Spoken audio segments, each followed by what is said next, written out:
बिस्मिल्लाहिर्रहमानिर्रहीम। Today's topic is pressure. Pressure हमारे पास होता फोर्स अपॉन एरिया होता है, लेकिन प्रेशर की डिपेंडेंसी हमारे पास दो चीज़ों पे होती है। एक हमारे पास फोर्स होता है कि कितनी ज़्यादा फोर्स अप्लाई कर रहे हैं, और एक हमारे पास होता है एरिया कि कितने बड़े एरिया पे या कितने छोटे एरिया पे आप फोर्स अप्लाई कर रहे हैं। How much force is applied and on which area, या कितने बड़े एरिया पे आप फोर्स अप्लाई करते हैं। सो प्रेशर याद रखिएगा कि is directly proportional to the force and is inversely proportional to the cross sectional area. इन दोनों इक्वेशंस को मिला लें तो फोर्स अपॉन एरिया बनता है। सपोज करें हमारे पास एक, ठीक है, यह रबर का बॉक्स है, it is made up of rubber ना, कि मैं इसके अंदर एक नेल रख देता हूँ, हल्की सी पेनिट्रेट कर देता हूँ। क्या ये अपने वेट यानी फोर्स एक वेट एक फोर्स है ना, वेट नीचे की तरफ है, तो इस वेट की वजह से ये क्या पेनिट्रेट कर जाएगा? No, the answer is no. क्यों? क्योंकि फोर्स कम है, वेट कम है। फिर हम बात करते हैं कि अगर मैं इसके ऊपर आयरन ब्लॉक रख दूँ, आयरन का एक बड़ा सा ब्लॉक इसके ऊपर किसी तरीके से एडजस्ट कर दूँ, तो इसका वेट बहुत ज़्यादा हो जाएगा नीचे की तरफ, और वो सारा अप्लाई होगा नेल पे, ठीक है, वो सारा का सारा नेल पे अप्लाई होगा। तो अब ये पेनिट्रेट होना शुरू होगा। मैं वेट और बढ़ा देता हूँ, वेट और बढ़ा दूंगा, तो इसके ऊपर और फोर्स लगेगी, तो ये कुछ ना कुछ पेनिट्रेट हो जाएगा। After applying lot of weight the nail will penetrate a bit. So pressure is equals to force upon area है हमारे पास। इसके यूनिट की बात करते हैं तो फोर्स का यूनिट होता है न्यूटन और एरिया का यूनिट होता है मीटर स्क्वायर। देन न्यूटन पर मीटर स्क्वायर पास्कल्स के बराबर होता है। क्यों? क्योंकि SI, ये न्यूटन भी SI यूनिट है और मीटर स्क्वायर भी SI यूनिट है।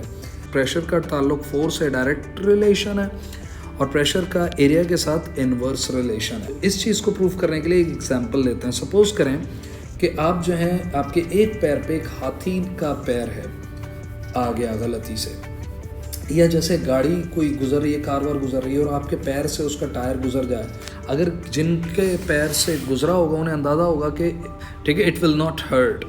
देन दूसरी तरफ हमारे पास एक लड़की की पेंसिल हील आपके पैर के ऊपर आ गई है।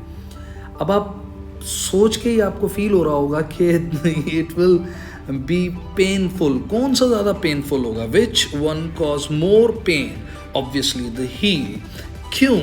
इसका रीज़न ये है कि जो हाथी का पैर है उसका जो वेट है, यानी हाथी का जो वेट है, it is divided into larger area. ये जो इतना बड़ा एरिया है तो वेट डिवाइड हो रहा है लार्जर एरिया में, जबकि इस वेमेन का पूरा वेट जो है वो एक सिंगल पॉइंट पे अप्लाई हो रहा है, ठीक है। तो इसका प्रेशर ज़्यादा होगा, ज़्यादा पेन क्रिएट करेगा। रीज़न समझ में आ गया वाई? देन हम एक और एग्जांपल की तरफ जाते हैं। हम ये कहते हैं कि टेबल है, टेबल के ऊपर हमारे पास कुछ बुक्स रखी हुई हैं आपने, ठीक है। हमारे पास बुक A है, देन बुक B है, देन बुक C है, D है, E है, F है। तो ये हमारे पास बुक्स पड़ी हुई हैं। A पे सबसे ज़्यादा फोर्स अप्लाई हो रही होगी। क्यों? क्योंकि इसका B का वेट, C का वेट, D का वेट, E का वेट, F का वेट, सबका वेट जो है इसके ऊपर अप्लाई हो रहा है।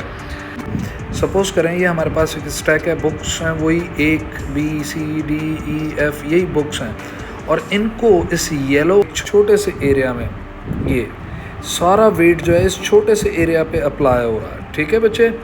इतने से एरिया पे गौर से देखें, ये छोटा सा एरिया, सही है।